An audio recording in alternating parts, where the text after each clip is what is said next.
Reading from Srimad Bhagavatam, Canto number 1, chapter number 9, text number 34. Yudhi Turaga Rajo Vidumbra Vishwa Yudhi Turaga Rajo Vidumbra Vishwa Kachalulita Shamavar Yalamrutasye Kachalulita Shamavar Alankrutase Kachalulita Shamavar Yalankratasye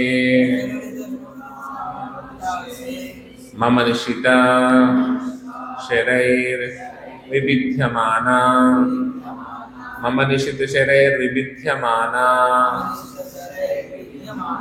Tvachi Vilasad Kavachestu Krishna Atma Tvachi Vilasat Kavachestu Krishna Atma Tvachi Vilasat Kavachestu Vishat Krishna Atma Yudhituraga Rajo Vidumbra Vishwa Kachalulita Shamavar Yalamkratasye Mama Nishita Sharair Vibidhyamana Tvachi Vilasat Kavachestu Krishna Atma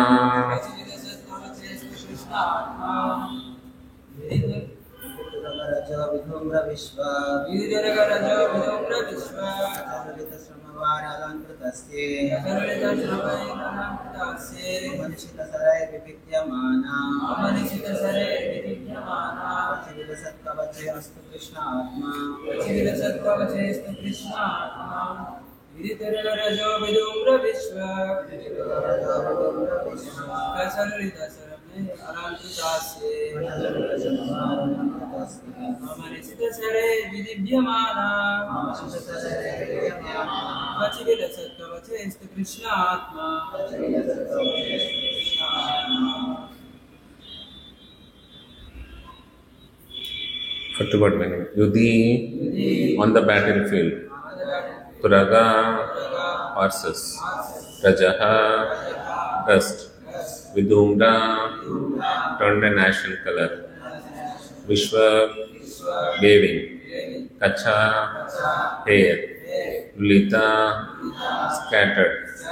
Shamavari perspiration. Alankruta decorated with. Asye unto the face. Mama my. Nishita sharp. Sharaihi by the arrows. Vibidhyamana pierced by. Tvachi in the skin. Vilasat enjoying pleasure. Kavache protecting armor. Astu let there be. Krishna unto Sri Krishna.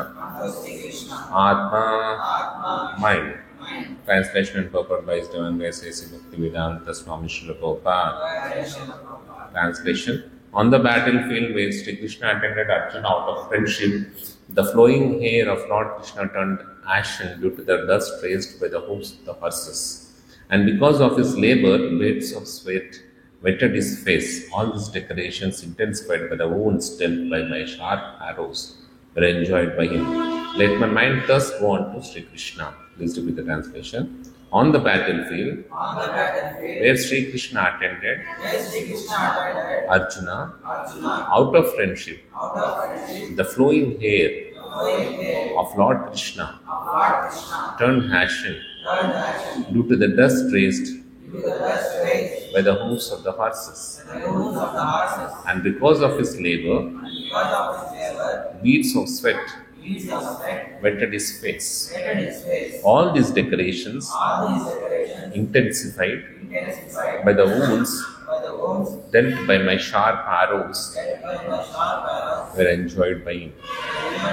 Let my mind thus go on to Sri Krishna. Purport. The Lord is the absolute form of eternity, bliss and knowledge. As such, transcendental loving service of the Lord in one of the five principal relationships namely Shanta, Dasya, Sakya, Vatsalya, and Madhurya. That is neutrality, servitorship, fraternity, filial affection, and conjugal love, is graciously accepted by the Lord when offered to the Lord in genuine love and affection. Sri Bhishma Deva is a great devotee of the Lord in the relation of servitorship. Thus, his throwing of sharp arrows at the transcendental body of the Lord is as good as worship of another devotee who throws soft roses upon him. It appears that Bhishma Deva is repenting his actions which he committed against the person of the Lord. But factually, the Lord's body was not at all pain due to his transcendental existence. His body is not matter. Both he himself and his body are completely spiritual identity.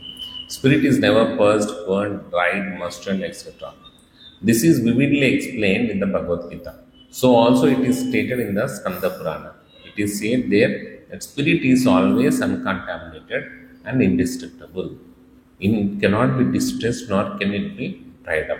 When Lord Vishnu in his incarnation appears before us, he seems to be one of the conditioned souls that feel engaged just to bewilder the asuras or the non-believers who are always alert to kill the Lord. Even from the very beginning of his appearance, Kamsa wanted to kill Krishna and Ravana wanted to kill Rama because foolishly they were unaware of the fact that the Lord is never killed, but the spirit is never annihilated. Therefore, Bhishma Deva's piercing of the body of Lord Krishna is a sort of bewildering problem for the non-devotee atheist. But those who are devotees or those who are liberated souls are not bewildered. Bhishma Deva appreciated the all-merciful attitude of the Lord because he did not leave Arjuna alone. Although he was disturbed by the sharpened arrows of Bhishma Deva, nor was he reluctant to come before Bhishma's deathbed, even though he was ill-treated by him in the battlefield. Bhishma's repentance and the Lord's merciful attitude are both unique in this picture. Srila Vishwanath Chakravarti Thakura, a great acharya and devotee in the humor of conjugal love with the Lord, remarks very saliently in this regard. He says the wounds created on the body of the Lord by the sharpened arrows of Bhishma Deva are as pleasing to the Lord as the beating of a fiancé who bites the body of the Lord directed by a strong sense of self-desire. Such biting by the opposite sex is never taken as sign of enmity, even if there is wound on the body. Therefore, the fighting as an exchange of transcendental between the Lord and this pure devotee. Sri Bhishma Deva was not at all mundane. Besides that, since the Lord's body and the Lord are identical, there was no possibility of wounds in the absolute body. The apparent wounds caused by the sharpened arrows are misleading to the common man, but one who has a little absolute knowledge can understand the transcendental exchange in the chivalrous relation. The Lord was perfectly happy with the wounds caused by the sharpened arrows of Bhishma Deva. The word Vibhidhyamana is significant because the Lord's skin is not different from the Lord. Because our skin is different from our soul, in our case, the word Vibhidhyamana or being bruised and cut could have been quite suitable. Transcendental bliss of different varieties and the variety of activities in the mundane world is but a perfected reflection of transcendental bliss. Because everything in the mundane world is qualitatively mundane. It is full of inabilities, whereas in the absolute realm, because everything is of the same absolute nature, there are varieties of enjoyment without inability. The Lord enjoyed the wounds created by his great devotee Bhishma Deva, and because Bhishma Deva is a devotee in the chivalrous relation, he fixes up his mind on Krishna in that wounded condition. Sapadisaki vacho nishamya madhye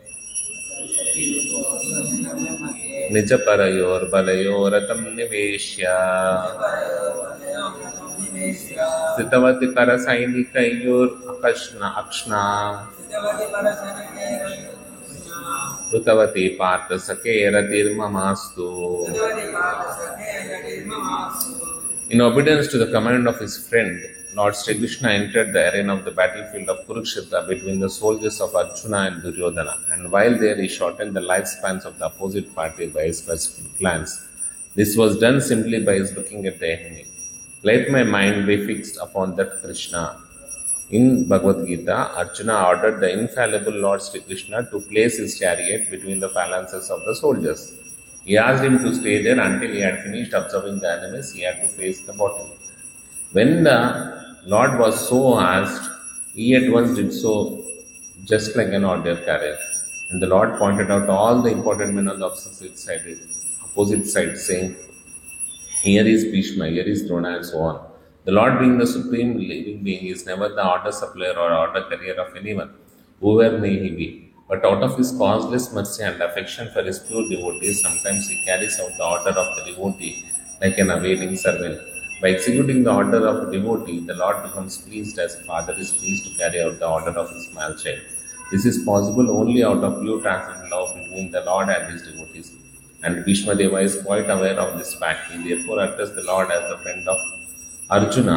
The Lord diminished the duration of the life of the opposite party by his merciful plans. It is said that all fighters who assembled on the battlefield of Kurukshetra attained salvation by personally seeing the Lord at the time of death. Therefore, his diminishing the duration of life of the enemy of Arjuna does not mean that he was partial to the cause of Arjuna. Factually, he was merciful to the opposite party because they would not have attained salvation by dying at home in ordinary course of life. Here was the chance to see the Lord at the time of the death and thus attain salvation from material life. Therefore, the Lord is all good and whatever he does is for everyone's good. Apparently, it is for the victory of the Arjuna, his intimate friend, but actually it was for the good of the Arjuna's enemies, such are the transcendental activities of the Lord, and whoever understands this also gets salvation after quitting this little body. The Lord does no wrong in any circumstance because he is absolute, all good at all times. Thus, Bhaktivedanta. Om Ajnana Timirandasya Jnananjana Shalakaya Chikshurunmilitam Yena Tasmai Shri Guruve Namaha. Nama Om Vishnupadaya Krishna Preshtaya Bhutale Srimate Bhaktivedanta Swami Niti Namine Namaste Saraswate Deve Gauravani Pracharini Nirvishesha Shunyavadi Paschatya Deshitarani Jai Shri Krishna Chaitanya Prabhu Nityananda Shri Advaita Gadadhara Srivasadi Gauravataranya Hare Krishna Krishna Krishna Hare Hare Hare Rama Rama Rama Hare Hare. Jai Shri Shri Radha Shyam Sundar Bhagwan ki Krishna Gopal ki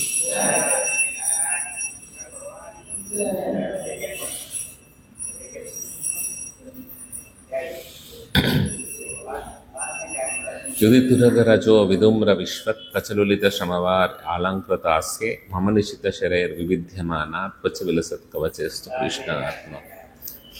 so ఇప్పుడు తన మైండ్ని engage చేస్తున్నాడు ఎవరు? భీష్మదేవుడు. ఎందుకంటే already ఉత్తరాయణంకి వెళ్ళింది కాబట్టి, సూర్యుడు ఉత్తరాయణంకి తిరిగాడు కాబట్టి, సో తను ఈ దేహాన్ని విడిచిపెట్టే టైం ఆసన్నమైందని గుర్తుంచుకొని తన మైండ్ని ఎంగేజ్ చేస్తున్నాడు. ఎవరిని? భగవంతుడు యొక్క యాక్టివిటీస్ మీద ఎంగేజ్ చేస్తున్నాడు. సో ఇది సిచ్యువేషన్ అన్నట్టు. మనం ఎవరైనా కూడా మన లైఫ్ని లీడ్ చేసేటంటే ఈ బాడీని లీడ్ చేసి సోల్ ఇంకో బాడీకి వెళ్ళేటప్పుడు మన లైఫ్లో ఉన్న యాక్టివిటీస్ అన్నీ ఒక రీల్ లాగా కనబడుతుంటాయి అన్నట్టు. సినిమా రీల్ రోల్ అవుతుంటుంది కదా, అట్లా కనబడుతుంటాయి మనం చేసిన యాక్టివిటీస్ అన్నీ కూడా. సో ఆ యాక్టివిటీస్లో ఏదైతే మనం బాగా అట్రాక్ట్ అవుతామో ఇమీడియట్గా ఆ బాడీ మన నెక్స్ట్ లైఫ్లో తీసుకుంటాం.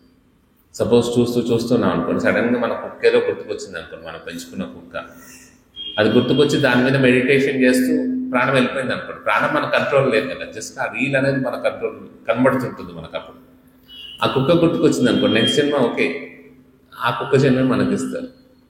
సో అట్లా ఏది గుర్తుకొస్తే ఆ టైంలో, లేకపోతే బాగా అసూయతోటి ఉన్నాం అనుకోండి, మన శత్రువు గుర్తుకొస్తాడు, నెక్స్ట్ జన్మలో ఆ శత్రువు కుటుంబంలోనే మనం పుడతాం. సో అలా ఏదైతే గుర్తుకొస్తుంటుందో ఆ గుర్తుకొచ్చే సిచ్యువేషన్స్లో బాపి స్మరణ భావం తజతి అంత కలీవరం, ఆ దేహాన్ని మనం తీసుకుంటాం. అందుకనే ఇప్పుడు భీష్మదేవుడు దేన్ని గుర్తుంచుకుంటాడు? ఆ భగవంతుని గుర్తుంచుకుంటాడు. సో ఆ భగవంతుని గుర్తుంచుకోవాలి అంటే తనకు కూడా ఒక రీల్ లాగా పోతుంది అంత లైఫ్ అంతా కూడా. కానీ ఆయన రీల్ ఎక్కడున్నాడు? ఏ సిచ్యువేషన్లో చూసినా భగవంతుడే ఉన్నాడు ఆయనకి. ఏ సిచ్యువేషన్లో చూసినా ప్రతి ఇన్స్టెన్స్ ఆఫ్ హిస్ లైఫ్లో లార్డ్ సెంటర్లో ఉన్నాడు. సో ఆయన లైఫ్లో ఎక్కడ చూసినా కూడా ఆయన జీవితం అంతా కూడా ఒక రీల్ లాగా వెళ్ళిపోతుంటే ప్రతి చోట కృష్ణుడి బొమ్మే ఉంది. ఎందుకంటే ప్రతి నిమిషము ప్రతి ఇన్సిడెంట్లో అతను భగవంతుడినే చూస్తున్నాడు, కానీ ఇంకేం చూడట్లేదు. యుధిష్ఠిరుడు రాజు అవుతున్నాడు చూడట్లేదు, కృష్ణుడు వచ్చి రాజసూయ యాగం చేపిస్తున్నాడు, ఆనందంగా ఉన్నాడు. సో అలా ప్రతి ఒక్క విషయంలో భగవంతుడిని చూస్తూ ఉన్నాడు కాబట్టి అతని కాన్సన్ట్రేషన్ అంతా కూడా భగవంతుడి మీదే ఉంది కాబట్టి అతను చాలా ఈజీగా దేహం వదిలిపెట్టేసేయచ్చు. వదిలిపెట్టేసి ఎవరిని చూస్తాడు అతను? ఆ భగవంతుడిని చూస్తూ దేహం వదిలిపెట్టేస్తాడు కాబట్టి ఇమీడియట్గా స్పిరిచువల్ వరల్డ్కి వెళ్ళిపోతాడు. సో అలాంటి మెడిటేషన్ కావాలి. సో అందుకని జస్ట్ నేను పోయేటప్పుడు భగవంతుడు తలుచుకుంటానంటే కుదరదు. ఎందుకంటే పోయేటప్పుడు ఇవన్నీ గుర్తుకొస్తుంటాయి, మనం చేసిన మంచి చెడు అన్నీ గుర్తుకొస్తుంటాయని. అలాంటప్పుడు భగవంతుడిని గుర్తుంచుకోవడం కష్టం. సో ఇవన్నీ మన జీవితం రీల్ అవుతుంటాయి. ఈ జీవితంలో ఎన్ని ప్లేసెస్లో భగవంతుడు ఉన్నాడు అంతే కదా. ఇప్పుడు ఎక్కువ ఏది కనబడితే ఏదన్నా ఒక మూవీ ఉంది అనుకోండి, దాంట్లో ఎక్కువ రక్తపాతం ఉంది అనుకోండి, మనకేమేస్తే భయంకరంగా వస్తుంది, దాని నుంచి బయటకు వచ్చారు. అదే ఏదైనా కామెడీ తోటి ఉంది అనుకోండి, సంతోషంగా నవ్వుకుంటూ బయటకు వచ్చేస్తాం. అలానే మన లైఫ్ అంతా కూడా అక్కడ ఒక సినిమా రోల్ లాగా నడుస్తూ ఉంటే ఆ లైఫ్ అంతా కూడా అసూయ, కామం, క్రోధం, మదం, ఆశ్చర్యంతో ఉంటే అలాంటి శరీరమే మనకి ఇంకోటి వస్తుంది. కానీ ఆ లైఫ్ అంతా కూడా ప్రతి నిమిషం ప్రతి ఇన్స్టెన్స్లో భగవంతుడి యొక్క ప్రజెన్స్ ఉంటే, భగవంతుడిని చూడగలిగితే ఆటోమేటిక్గా మన భగవంతుడిని ఆ ఇన్స్టెన్స్ని చూయించుకొని మనం వెళ్ళిపోగలుగుతాం. సో అలాంటి భగవంతుడు నేను తలుచుకుంటున్నాడు. మరి ఎలా తలుచుకుంటున్నాడు చూడండి. ఎది తురగ రజో వితుమ్ర విశ్వత్. ఆ తురగ, ఆ అశ్వాలు ఉన్నాయి కదా, అశ్వాలు పరిగెత్తుతూ ఉంటే రజ, ఆ ఇసుక దుమ్ము లేస్తూ ఉంటుంది కదా, ఆ దుమ్ము భగవంతుడి యొక్క హెయిర్లో పోయింది అన్నట్టు. మనం బాగా దుమ్మున్న ప్లేస్కి వెళ్తే మన జుట్టంతా నల్లగా అయిపోతుంది కదా. సో అలా ఆ భగవంతుడి యొక్క జుట్టంతా కూడా ఆ యుద్ధంలో ఆ పరిగెత్తుతున్న అశ్వాల వల్ల జుట్టంతా నల్లగా అయిపోయిందట. అలాంటి దేవుణ్ణి తలుచుకుంటున్నాడు ఈయన చూడండి. మళ్ళీ ఇంకేం చేశాడైనా, కచ్చలులిత శ్రమవైర్ అలంకృతుస్తే. మళ్ళీ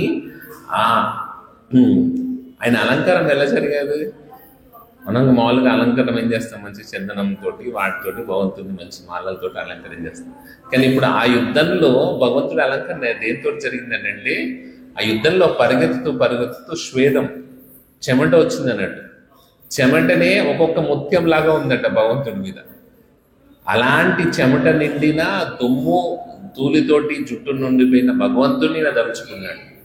మమ్మ నిశ్చిత శరీర వివిధ్యమాన్. ఇదంతా ఓకే, ఆయన దుమ్ము ఉంది, ఇదంతా ఉంది. అంతకంటే ఘోరం ఏంటంటే రక్తం కారుతుందట ఆయన శరీరం అంతా నుంచి. ఎలా రక్తం కారుతుంది? మమ్మ నిశ్చిత శరీర, నేను వేసిన బాణాలతోటి అతనికి దెబ్బలు తాకి దాంట్లో నుంచి రక్తం వస్తుంది. అలాంటి భగవంతుణ్ణి కృష్ణ ఆత్మ, అలాంటి కృష్ణుని నేను తలుచుకుంటున్నాను. చూడండి, ఎవరైనా ఇలాంటి తలుచుకుంటారా? సో మనం మంచిగా ఏదో లడ్డు కృష్ణుడినో, మన ఇంట్లో కొంతమంది అంటారు ఈ యుద్ధంలో ఉన్న కృష్ణుని పెట్టుకోకూడదు ఇంట్లో, యుద్ధంలో ఉంటే మన ఇంట్లో కూడా గొడవలు అవుతాయి. కానీ భీష్ముడే ఆయన వెళ్ళిపోయేటప్పుడు ఈయన తలుచుకుంటున్నాడు యుద్ధంలో ఉన్న కృష్ణుని. ఆయనే మంచిగా లడ్డు పట్టుకొని వెన్న పట్టుకున్న కృష్ణుని ఏం తలుచుకోవట్లేదు. ఆయన ఎవరు తలుచుకుంటున్నాడు అక్కడ యుద్ధంలో. ఎందుకంటే తన జీవితంలో భగవంతునితో డైరెక్ట్గా ఇంటరాక్ట్ అయింది ఇదే. సో ఇక్కడ ఆచార్యులు ఏమని చెప్తారంటే, అతను బాణాలు వేసిన భగవంతుడికి అదొక పుష్పాలు మనం అర్చన చేస్తాం కదా, ఓం కృష్ణాయ నమః, ఓం కేశవాయ నమః అని.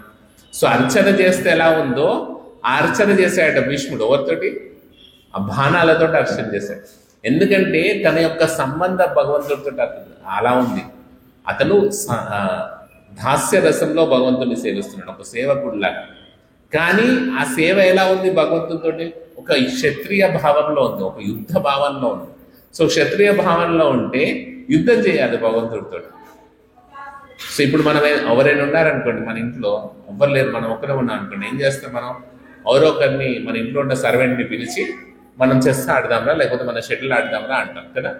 అలానే భీష్ముడు కూడా భగవంతుడికి దాసుడిలాగా, ఒక దాసుడిలాగా ఉన్నాడు. సో భగవంతుడికి యుద్ధం చేయాలనిపించింది. యుద్ధం చేయాల్సినప్పుడు భగవంతుడు ఎవరుకున్నారు? భీష్ముడితో యుద్ధం చేస్తున్నాడు. సో ఆ భీష్మ వదిలిన శరాలు, ఆ బాణాలన్నీ కూడా అతనికి ఒక పుష్పవృష్టిలాగా ఉంది అతనికి. మరి ఎందుకట్లా పుష్పవృష్టి ఉంది? మరి ఆయన దెబ్బలు తాకుతూ ఉంటే రక్తం వస్తుంది, భగవంతుడు నొప్పిలాగా ఉంటుంది, భగవంతుడికి చాలా ఇబ్బందిగా ఉంటుంది అంటే భగవంతుడికి ఏమి ఇబ్బంది ఉండదు. ఎందుకు అంటే ఇక్కడ ప్రభుపాద మనకి ఎక్స్ప్లెయిన్ చేస్తారు, ఆ బాణాలు ఏవైతే వదులుతున్నారో ఆ బాణాలు గులాబీ పూలు ఒకటేలా ఉన్నాడు. గులాబీ పూలు మన మీద వేస్తే ఎంత మంచిగా ఉంటుంది, చాలా మంచి సువాసనతో చాలా స్మూత్గా మనకు చేసుకుంటుంది. అదే బాణం అనుకో చాలా ఫియర్స్ఫుల్గా మనం గుచ్చేస్తుంది, చిన్న ముళ్ళు గుచ్చుకుంటే మనం తట్టుకోలేదు. అట్లాంటిది ఎన్నో బాణాలని ఆయన కాపాడడానికి ఈయన భరిస్తున్నాడు భీష్ముడు. ఎవరిని కాపాడడానికి? అర్జునుడిని కాపాడడానికి. సో అవి కూడా ఆయనకు అలానే ఉన్నాయి. ఎందుకు అంటే భగవంతుడి శరీరం కూడా ఆధ్యాత్మికమైనది, మన శరీరంలా కాదు. మన శరీరానికి ఒక బాణం వచ్చి గుచ్చుకుంటే మన శరీరాన్ని నొప్పిలేస్తుంది, కానీ ఆత్మకి ఎటువంటి నొప్పి లేదు. అది ఓన్లీ శరీరానికి మాత్రమే నొప్పి, శరీరానికి మాత్రమే బాధ. ఇప్పుడు శరీరం కృషించిపోయి బెడ్ మీద పడుకుంటూ ఉంటుంది, కానీ ఆత్మ యాక్టివ్గానే ఉంటుంది, దాని జర్నీని రెడీ చేసుకుంటుంది ఇంకో శరీరాలకు వెళ్ళడానికి. సో ఆత్మకి ఎటువంటి ఫీలింగ్స్ కానీ ఎటువంటి కానీ ఉండవు, అంటే ఈ నొప్పి కానీ పెయిన్ కానీ ఉండదు. ఎందుకంటే ఆత్మకి కేవలం ఆధ్యాత్మికమైన స్పిరిట్ మాత్రమే, ఆత్మ మాత్రమే దాన్ని టచ్ చేయగలుగుతుంది. అదే భగవద్గీతలో మనం చెప్తున్నాడు కదా, ఏమని చెప్తున్నాడు? నా పావక నా దహతి, నన్ను అగ్ని దహించలేదు ఆత్మని, నయనం దహతి నయనం చిందంతి శస్త్రాన్ని, ఏ శస్త్రం కూడా ముక్కలు చేయలేదు. నయనం దహతి పావక నా చైనం క్లేరయంతోప నా శోషయతి మారుత, గాలి టచ్ చేయలేదు, ఎండబెట్టలేదు, నీరు తడి చేయలేదు. ఎందుకు చేయలేదు ఇవన్నీ? ఇప్పుడు సో ఆత్మ అనేది 1/10,000 పార్ట్ అని మనం చెప్తుంటాం, అంటే 10,000 దాంట్లోకి ఉంది. కానీ ఇప్పుడు మైక్రోస్కోప్లో మనం అంతకంటే చిన్న చిన్నవి కూడా చూడవచ్చు, కానీ మైక్రోస్కోప్ తోటి మనం ఆత్మను ఎందుకు చూడలేకపోతున్నాం? ఎందుకంటే ఏదన్నా ఆప్టికల్ సైన్స్, ఫిజికల్ సైన్స్ ఎట్లా పనిచేస్తుందంటే, మనం ఏదైనా ఒక ఆబ్జెక్ట్ని చూడాలంటే, ఏదైనా వస్తువుని చూడాలంటే, మన లైట్ రేస్ అక్కడి నుంచి రిఫ్లెక్ట్ అవుతే మన కన్ను మీద, రెటీనా మీద పడితే ఆ కాంతి రేఖలు దాంతో మనకు ఆ ఇమేజ్ యొక్క కనబడుతుంది. కానీ యాక్చువల్లీ ఆత్మకి రిఫ్లెక్షన్ ఎక్కడ ఉంటుంది? ఎందుకంటే లైట్ దాంట్లో నుంచి వెళ్ళిపోతుంది కదా, ఎందుకంటే అది ఫిజికల్ కాదు, మెటీరియల్ కాదు. సో ఆత్మ స్పిరిచువల్. అట్లాంటప్పుడు ఏది కూడా దాన్ని ఆపదు, అంటే దాన్ని చీజ్గా పాస్ కాగలుగుతాయి. అలానే ఈ భగవంతుడి యొక్క శరీరం కూడా పూర్తిగా ఆధ్యాత్మికమైనది. సో పూర్తిగా స్పిరిచువల్ అయినది. స్పిరిచువల్ అయినప్పుడు అతనికి ఈ శస్త్రాలు అస్త్రాలు ఏం కూడా అతనికి ఏం నొప్పి కలిగించలేవు, ఎందుకంటే మ్యాటర్ అనేది స్పిరిట్ని ఎప్పుడు కూడా హింసించలేదు, బాధించలేదు. సో ఓన్లీ మరి మనము ఏదైనా ఎవరైనా అంటే మనం ఫీల్ అవుతాం కదా ప్రభు, లేకపోతే మన బాధ కలుగుతుంటుంది కదా, అది ఎక్కడంటే అది ఓన్లీ సూక్ష్మ శరీరం లెవెల్లోనే.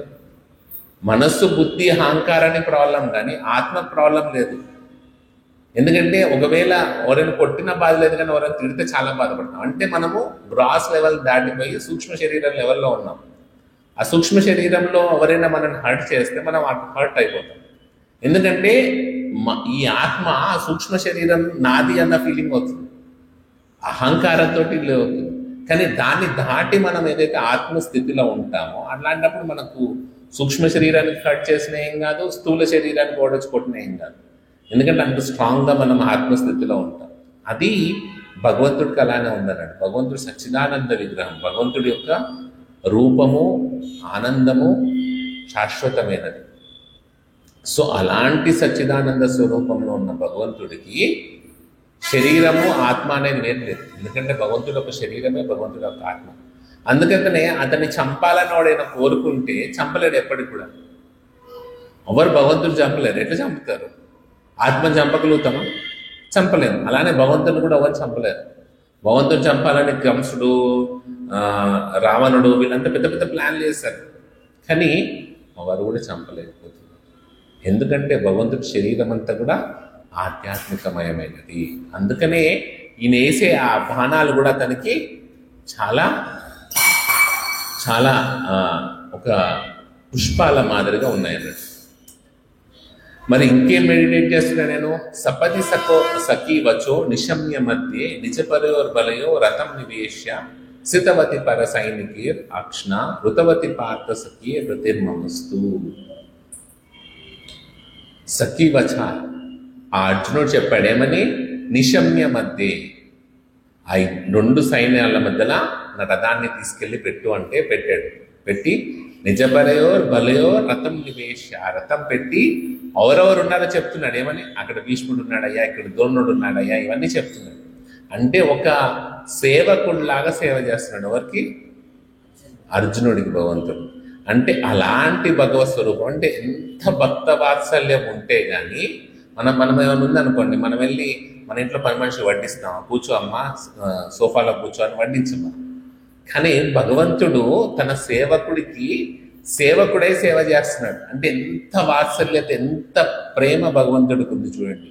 అంత ప్రేమ వాత్సల్యత ఉన్న భగవంతుడి మీద నా మనస్సు అనేది లగ్నం కావాలి. ఎందుకంటే అంత వాత్సల్యత చూపిస్తేనే నేను మళ్ళీ వైకుంఠంకి వెళ్ళిపోగలుగుతాను. అంత ప్రేమ నా మీద చూపించి నన్ను తీసుకెళ్ళిపోగలను. ఎలా అంటే స్థితవతి పరసైనికో రక్షణ.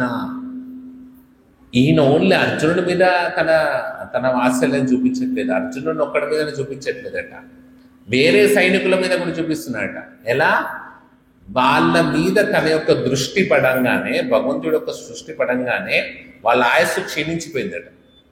వాళ్ళ ఆయుష్ ఎంతున్నా కూడా అది క్షీణించిపోయి కొన్ని రోజులుగా, కొన్ని గంటలుగా మారిపోయింది.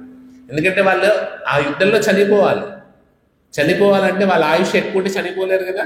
సో భగవంతుడి యొక్క దృష్టితోటే వాళ్ళ ఆయుష్ అంతా తగ్గిపోయిందట. సో నార్మల్గా ఏమంటారు, ఇదంతా పార్షియాలిటీ, అర్జునుడు గెలవాలని వాళ్ళ ఆయుష్లే తగ్గించేసినాడు భగవంతుడు అని చెప్పొచ్చు. కానీ అలా భావించడం తప్పని చెప్తున్నాడు భీష్ముడు. ఎందుకు అంటే వాళ్ళకి ఎంత అదృష్టం ఉంటే భగవంతుడి సమక్షంలో వాళ్ళు దేహాన్ని వదిలిపెడుతున్నారు. వాళ్ళందరూ రాక్షస ప్రవృత్తి ఉన్న వాళ్ళే కదా. కౌరవులు సైడ్ ఉన్నారంటే అన్ని చెడ్డ ప్రవృత్తులు ఉన్నవారు. వాళ్ళు ఎప్పుడు కూడా భగవంతుని తలుచుకోలేదు. కానీ భగవంతుడు వాళ్ళకు కూడా ఆపర్చునిటీ ఇచ్చాడు. ఏమైనా ఆపర్చునిటీ ఇచ్చాడు?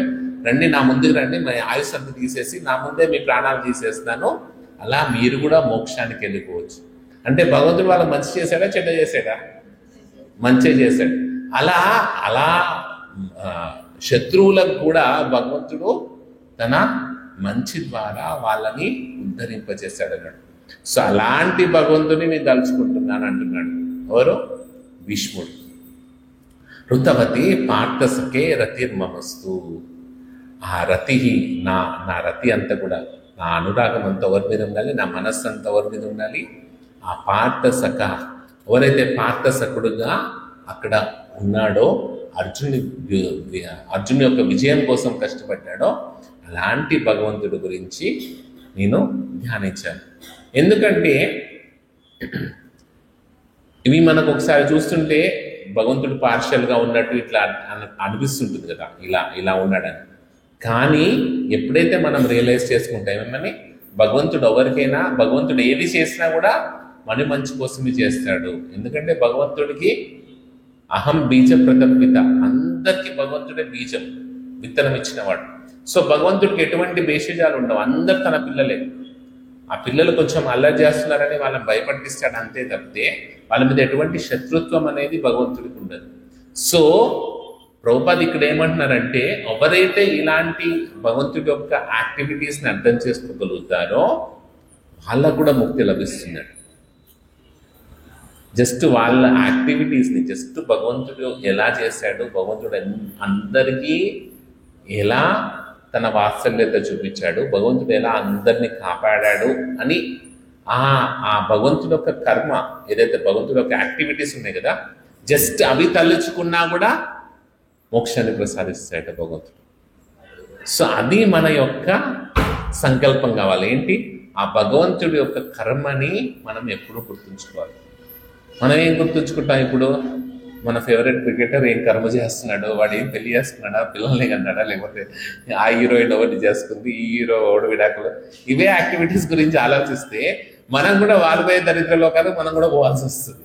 సో అది కాకుండా భగవంతుడి యొక్క కర్మ, భగవంతుడి యొక్క లీలలని మనం ఎప్పుడైతే స్మరించుకుంటే భగవద్ధామానికి మనం వెళ్తాం. అందుకనే నిత్యం భాగవత సేవయ్య. ఆ భాగవతాన్ని ఎలా సేవాయిస్తాం?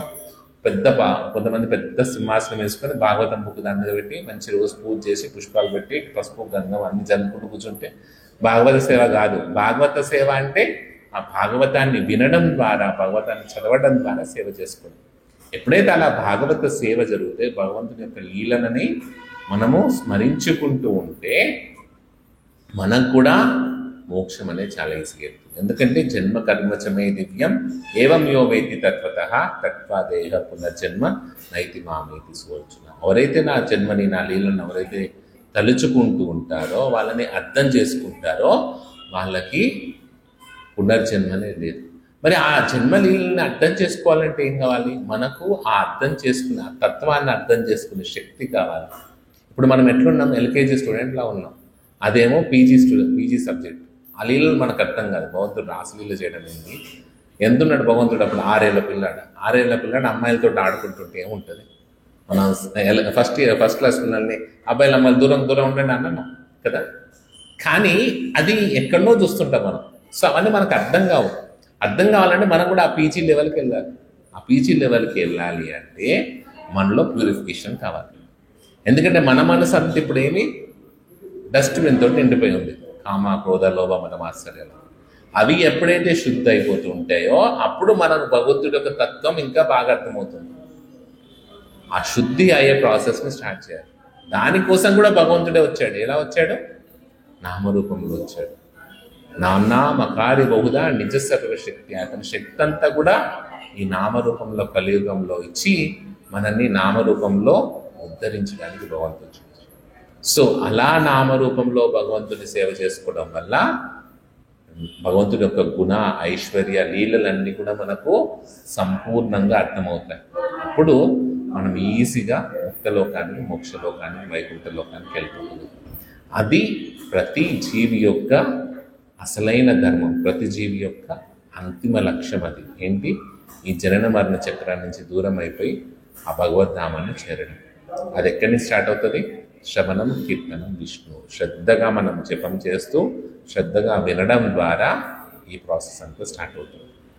హరే కృష్ణ కృష్ణ కృష్ణ హరే హరే, హరే రామ రామ రామ హరే అని జపం చేస్తే మనకు కూడా ఆటోమేటికల్గా భగవంతుని యొక్క ఐశ్వర్యాలు, భగవంతుని యొక్క రూపము, భగవంతుని యొక్క లీలలు అన్నీ అర్థమవుతాయి.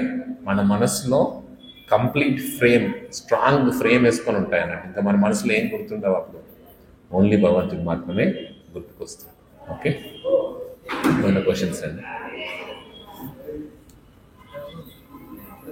భగవంతుడే కదా ఇంతమంది ఉన్నారు కదా, భక్తులే కాకుండా ఎంతోమంది భక్తుల కొంచెం ప్రాసెస్ ఉంది కదా. వాడు విషయం బట్టి వాడికి ఒక జన్మ ఇచ్చాడు. సో నువ్వు ఈ జన్మ ఇచ్చి దాంట్లో కావాల్సిన యాక్టివిటీని ఎంజాయ్ చేయమని ఇచ్చాడు.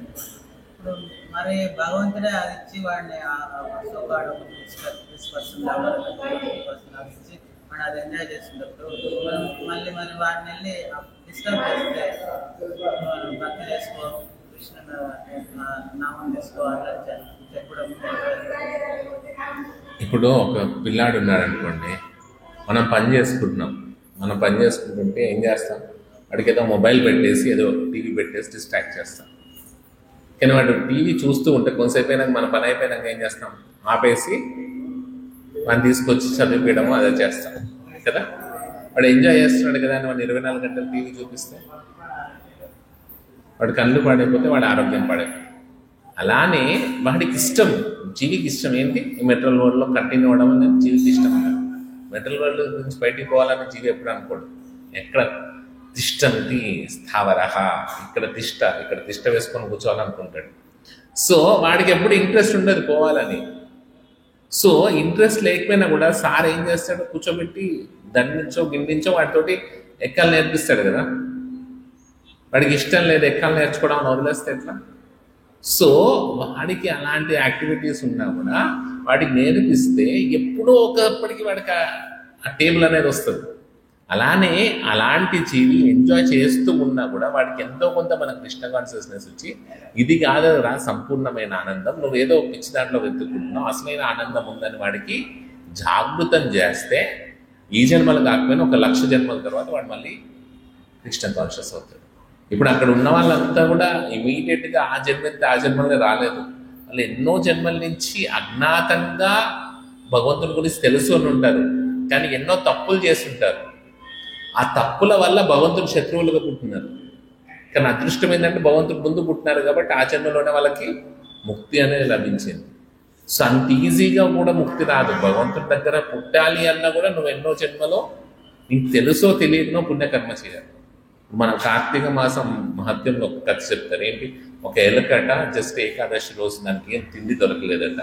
సో ఏకాదశి అంతా ఉపవాసం చేసింది. కార్తీక ఏకాదశి రోజు రాత్రి తిందామనేసి ఒక దీపం దగ్గర ఉన్న వత్తి దగ్గర పోయిందట. వత్తి తిందామనేసి ఆ దీపం వత్తి కదిలిస్తుంటే ఆ వత్తి పైకి వెళ్ళిపోయి దీపం పెరిగిందట. యాక్చువల్లీ కొండెక్కే దీపం అంటే ఆరిపోయే దీపం వెలిగిపోయింది అన్నట్టు. సో ఆ వేడికి అది అక్కడే చనిపోయింది. పొద్దున ఉపవాసం అంతా చేసి ఆ దీపం వెలిగించినందుకు, ఆ కార్తీక మాసంలో ఆ దీపం వెలిగించినందుకు, ఏకాదశి అంతా ఉపవాసం చేసినందుకు దానికి మోక్షం వచ్చేసింది. సో అది తెలియకుండా చేసినా కూడా ఆ ఎలుక అదేమి ఏకాదశి నాడు ఉపవాసం చేయాలి, ఆ తర్వాత కార్తీక మాసంలో రోజు భగవంతుడికి ఆరతి అవన్నీ దానికి తెలియదు. కానీ తెలియకుండా చేసినా కూడా దానికి దాని యొక్క ఫలితం లభించింది. అలానే ఈ సైనికులు ఎవరైతే ఉన్నారో వాళ్ళంతా కూడా తెలియకుండా ఎవరొకరు మెర్సీ ద్వారా ఏదో ఒకటి దొరుకుంటుంది, ఏదో ఒకటి పొందుంటారు. సో అది ఇప్పుడు వాళ్ళకి రక్షణకు వస్తుంది అన్నట్టు. వాళ్ళకి భగవంతుడి యొక్క ఆ అనుగ్రహం లభించేలా చేస్తుంది. సో అలానే జీవి రెబెలియస్గా ఉండొచ్చు, కానీ అతనికి ఏదన్నా అజ్ఞాతంగానైనా ఏదైనా సుకృతి లభిస్తే ఈ జన్మలో కాకపోయినా ఏదో జన్మలోకి వస్తాడు. కానీ ఫోర్స్ఫుల్గా మనం ఈ జన్మలోకి తీసుకెళ్ళలేము. వాడికి ఆ ఆత్మ ప్యూరిఫికేషన్ అయినప్పుడు మాత్రమే పోగలుగుతాం. శ్రీటోపానికి శ్రీమద్ భాగవతంకి